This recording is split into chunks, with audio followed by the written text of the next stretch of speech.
Una. So good afternoon, everyone. I am Sister Kate Salvador from IMMD. So today we're gonna discuss the Module 9, Financial Management of Profitability, Lesson 1, Understand Startup Cost. Next. In this module, we're gonna learn about understand cost, examine various types of cost associated to any business, startup cost and venture maturity, learn about startup cost associated with the stage maturity of the startup, and last, identify costs associated with your venture. So, core concepts on this module. Cost versus startup stage. Understanding the relationship between types of cost and startup stage. Financial simulation tool. Using the tool for hands-on experience of financial planning. Unit economics, understanding what is unit economics and why it is important. Types of cost, understanding the various costs associated with startup. So the next reporter will be Justin Dave Digamo.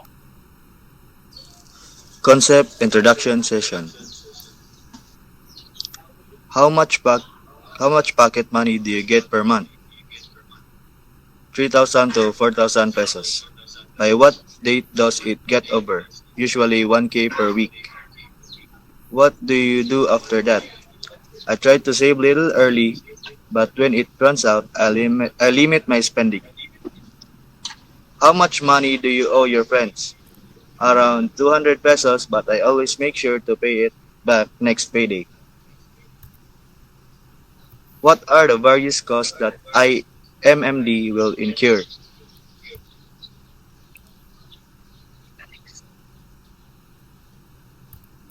Next, types of expenses.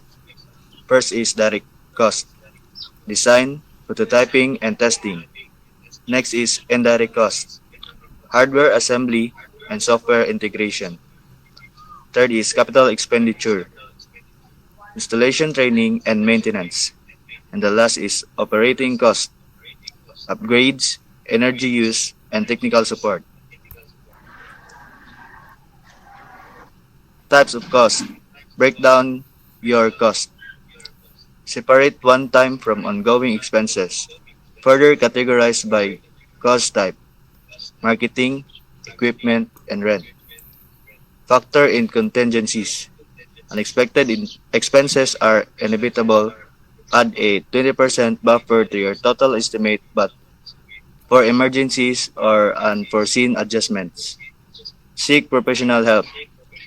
Accountants, financial advisors, and industry mentors can provide invaluable insight and help refine your cost predictions. Can, can there be other types of cost? Marketing and distribution, promoting and delivering the product. Second is administrative cost, management, documentation, and licensing. Third is warranty or after sales service, replacement or customer support. And the last is depreciation, loss of value of equipment over time. Can you list some pre-launch costs?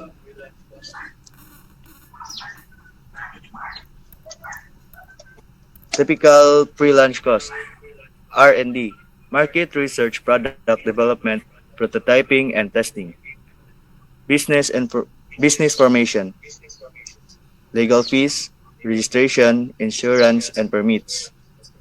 Branding and marketing, logo, website, content, and initial campaigns. Tech and equipment, hardware, software, and office tools. Talent acquisition, recruiting and onboarding team members.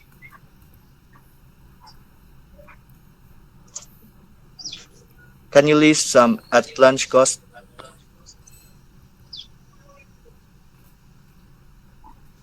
Typical at-launch cost.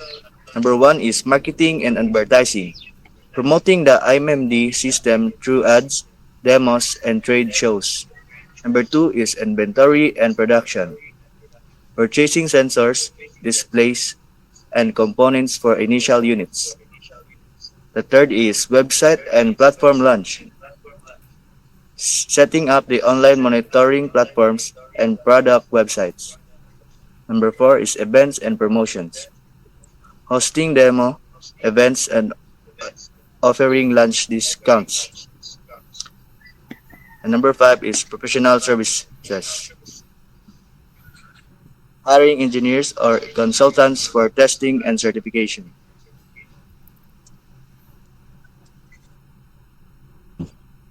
So, typical growth cost, marketing and customer acquisition, ongoing market campaigns, SEO efforts, social media management, and content creation, operation and personal personnel, uh, salaries, benefits, office expenses, supplies, and ongoing cost or running the business, product development and maintenance, ongoing product improvements, bug fixes, and feature development, customer support and service, cost associated with providing customer support and resolving issues, growth and expansion, additional marketing effort, hiring new employees, scaling infrastructures, and potential fundraising cost. Cost management. Benefits of managing cost. Make informed decision. Identify and manage cost to make more informed decision. Increase profitability. Maintain a healthy cash flow.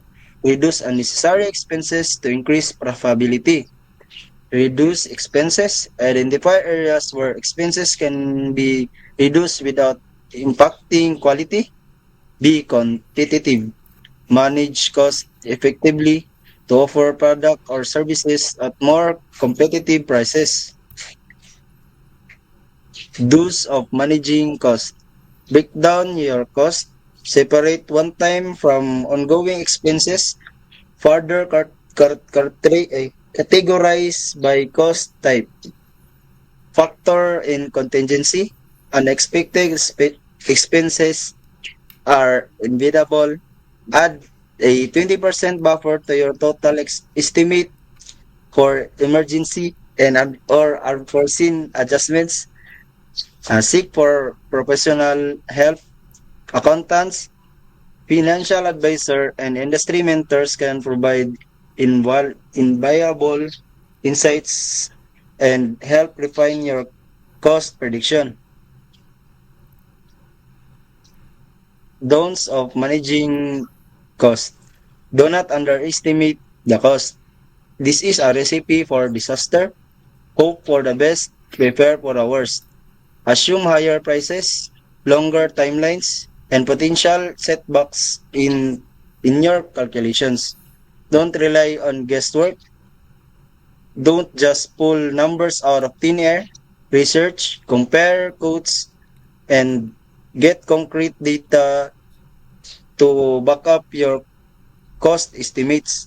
Don't forget upfront expenses, legal fees, software licenses, and or website development might be upfront cost, but they are crucial for launch and need to be included. Don't be afraid to pivot. If your research unveils higher cost than anticipated, don't be afraid to adapt your business model. Popular tools for accounting, expenses management or budgeting. Tally, BPAR, Zoho Books, and QuickBooks. What is unit economics? So understanding unit economics, unit basis are business model cost and revenues measured on a per unit basis. Quantifiable can be can be any quantifiable item that adds values to the business, like ticket sold, ride completed, and used for help businesses predict break-even points and gross margin and identify which products or services are profitable. Key metrics for unit economics: customer acquisition, how much does it cost to acquire a new customer? Includes marketing expenses, sales commission, all costs associated with acquiring a customer. Average revenue per user. How much revenue do you generate from a single customer? Calculated as revenue divided by the number of customer. Customer lifetime value. How much total revenue is expected from the customer throughout the relationship with you? Takes into account the ARPU and the average customer lifespan. Pricing. While not a key metric of unit economics, it goes hand in hand with it. Consider factor like product cost, competition, pricing, and desired profit margin. Key metrics for economics: COGS or cost for of goods sold. What is the cost of producing goods? Includes the cost of the materials and labor directly used to create the product, exclude indirect expenses. Working out, what is the difference in the unit economics between Cafe 1 and Cafe 2? So, Cafe 1 has, and based on COGS or cost of goods sold, Cafe 1 has very high COGS, 54%, meaning it is raw materials like coffee beans, milk, sugar cost more, while Cafe 2 has lower COGS, 17%, which means it controls ingredient cost better or source more efficiently. Salaries. Cafe 1 spent 22% on salaries, while Cafe 2 spent 11%. Cafe 1 may have more staff or higher wages. Overheads and advertising. Both have similar overheads. Around 10%, Cafe 1 spend slightly less on advertising, 4% than Cafe 2, 5%. Operating profits. Cafe 1 earns 10% profit, while Cafe 2 earns 50%, meaning Cafe 2 operates more efficiently and controls its cost better. That's all. Thank you.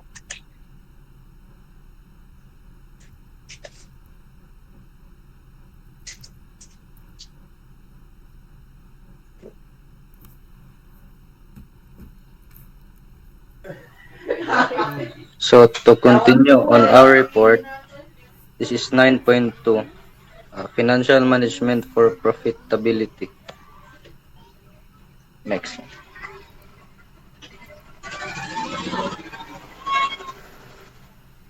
So on to the reflections, startup cost, it is important to distinguish between fixed and variable costs and to recognize direct and indirect capital and operational expenses. So cost management is to understand and manage costs to help you stay competitive and profitable, reduce costs while retaining quality.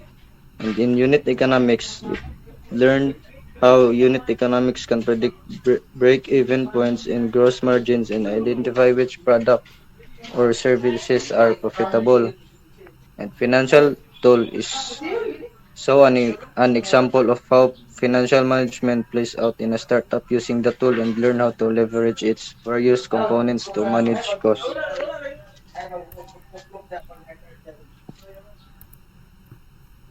So so by the end of the lesson, you will understand how operational break-even is key for startups and financial documents to learn about important documents and for analysis and financial projections to use the case study simulation tool to understand how financial planning works.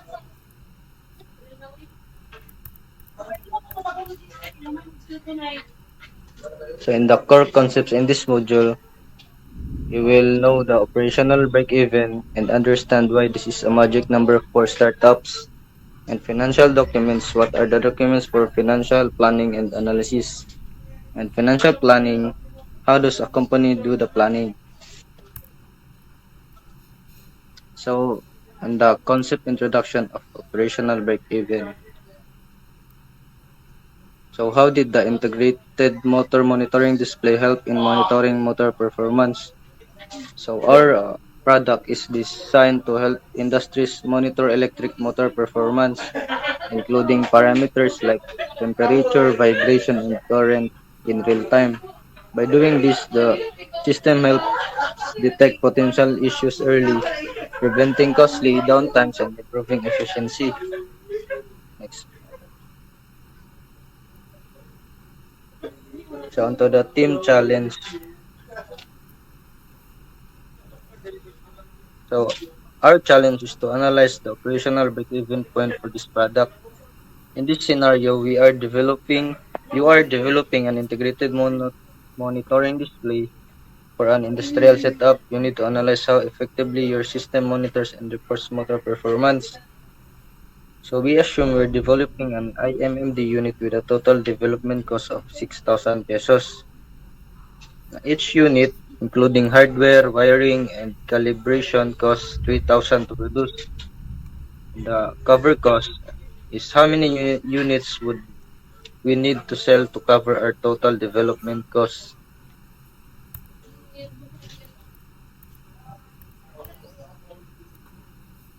And to the operational break-even, a strategic tool for better profitability. So number one is what is it? So the point where a business total revenue from sales exactly covers all its operating expenses. Number two is two key costs. So understanding fixed costs and variable costs. It is essential for calculating break-even. Lastly is magic number. The break-even point represents the number of units it's a product or services. A business needs to sell it to cover its total cost. So knowing the break-even point helps business set realistic sales targets, so adjusting pricing strategies and manage costs for better profitability. So to the concept discovery. So, financial planning and analysis. What is financial planning and analysis? So, it's a key function in business finance that focuses on planning, budgeting, forecasting, and analyzing a company's financial performance to support a decision making. So, next is the profit and loss or P&L statement. The P&L statement, also known as a income statement, provides a summary of a company's revenue, costs, and expenses over a specific period. It shows a net profit or loss, indicating the profitability of the business. So, a profit and loss statement is a financial performance of a business by listing all incomes and expenses to calculate the net profit or net loss for a certain period. So a balance sheet is a snapshot of a company's financial position at a specific point in time. It outlines the assets, liabilities, equity, and equity of a business. Third is cash flow statement. The cash flow statement tracks the flow of cash into and out of a business over a specific period. It categorizes cash activities into operating, investing, and financing activities. So the cash flow statement is an important financial report that shows how cash moves in and out of a business over a specific period. It helps in understanding how a company generates and spends its cash. So the last is financial ratios. These allow founders to evaluate the overall performance of their startup. For examples is revenue growth rate, CAC or CLTV, net profits ratio, earnings per share or EPS, cash burn runaway. So the financial ratios is also important tools to use to measure and evaluate the overall performance, profitability, and financial health of a business.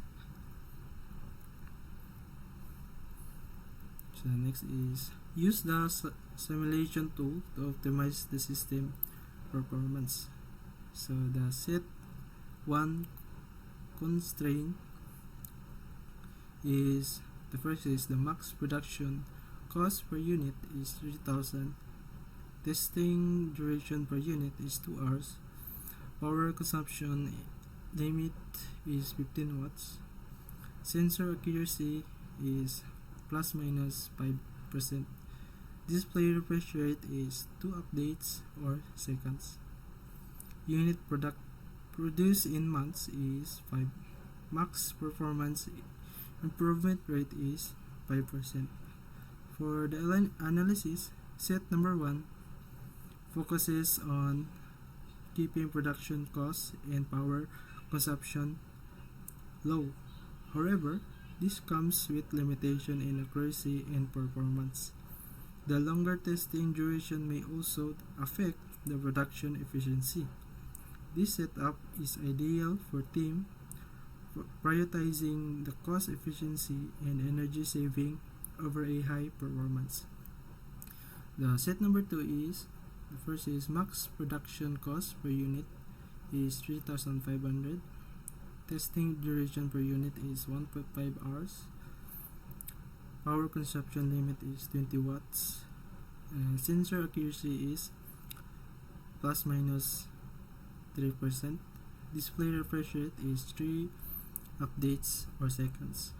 Unit produced in month is 5.